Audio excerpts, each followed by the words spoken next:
Someone asked me to share my hangover cure. What the hell, man? What makes you think I have a hangover cure? Also, sure, yeah, no problem, I can do that. First, drink a big glass of water and take some ibuprofen before you go to bed. If you're too drunk to handle that amount of forethought, pay special attention to my last tip. Second, put some more water, some more ibuprofen, and a small but hearty snack on your bedside table. Third, set your alarm for 30 minutes before you have to get up. Fourth, when your alarm goes off, drink that water, take that ibuprofen, and eat that snack, and then go back to sleep so that everything you've ingested can have its effect before you have to be up and around. Fifth, coffee, tea, whatever. This one barely needs to be mentioned. Lastly, if after all this you're still feeling sick, queasy, headache, whatever, you need to just deny it. Suppress, suppress, suppress. And there are a variety of emotional tools that are pretty effective for this. What I use, and again, just personal preference, is a deeply entrenched sense of guilt complemented by profound embarrassment. But you know, things like self-loathing are also pretty effective. You just need to find what works for you. Step 1. Remove dirty dishes. This is not a fancy video. Step 2. Get a clean glass. Step 3. Ice. I make my own ice. Takes way less space, and I love this recipe.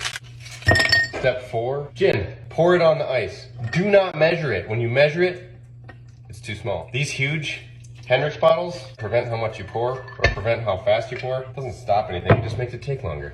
Alright, now I learned this from watching bartenders. I have no idea if it's intentional. After you stir it for a while, you stop, and you do something else you need to do, and then you come back and stir it for like 3 more seconds. I gotta get my vermouth, right? Now I get my glass from the freezer, pour in as little as you can, and then you just want to coat the glass. You do not want to taste that vermouth is in a martini. You want to know. Then you dump it out in the sink. You finish stirring, pour it out. Look at that. I didn't measure, so it's the perfect size. If you're paying someone, have them put a twist in it. Don't give people what they ask for, give them what they want. Sometimes. I learned this from a bartender in North Minneapolis 22 years ago. I still laugh at the way he taught me this lesson. I sit down at the bar by myself and order a White Russian. I'm told this is very Gen X of me. He comes back a minute later, puts a drink in front of me and says, "It's not a White Russian, but you're gonna like it better." Really? That is not the kind of customer service I'm used to. So I ask him, of course, then what is it? He goes, "We don't waste fridge space on cream.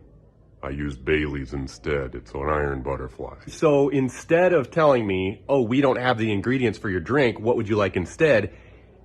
he gave me a different drink. And he was right. An iron butterfly is just as good, if not better, than a White Russian. And ever since then, I've thought about that guy as I continue to do my best to not give people what they ask for.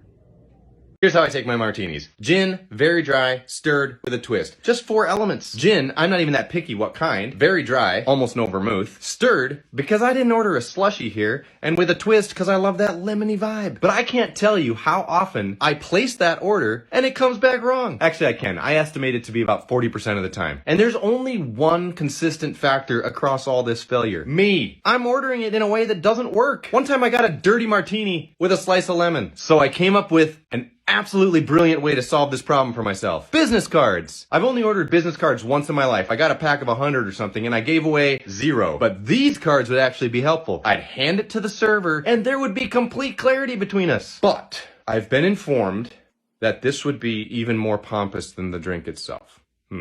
What to do? Let me know what you think. Should I solve my martini maladies with a business card that says gin, very dry, stirred with a twist?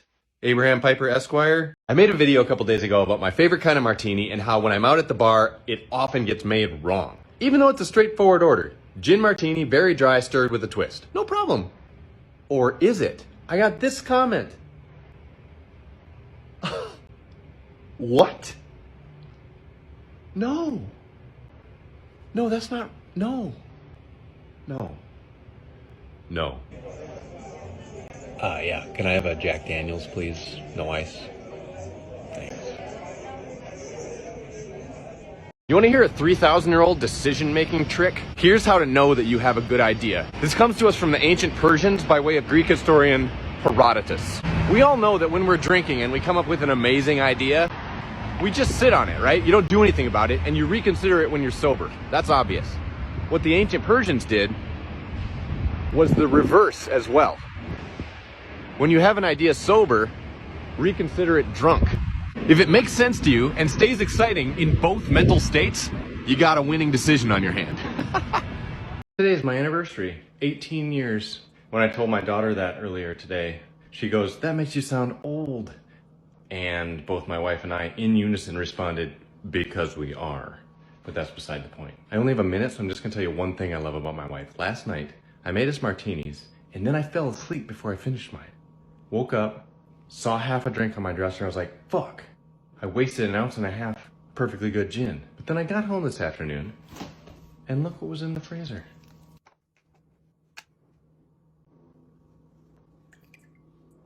Cheers. It's not that good, but that's not what matters.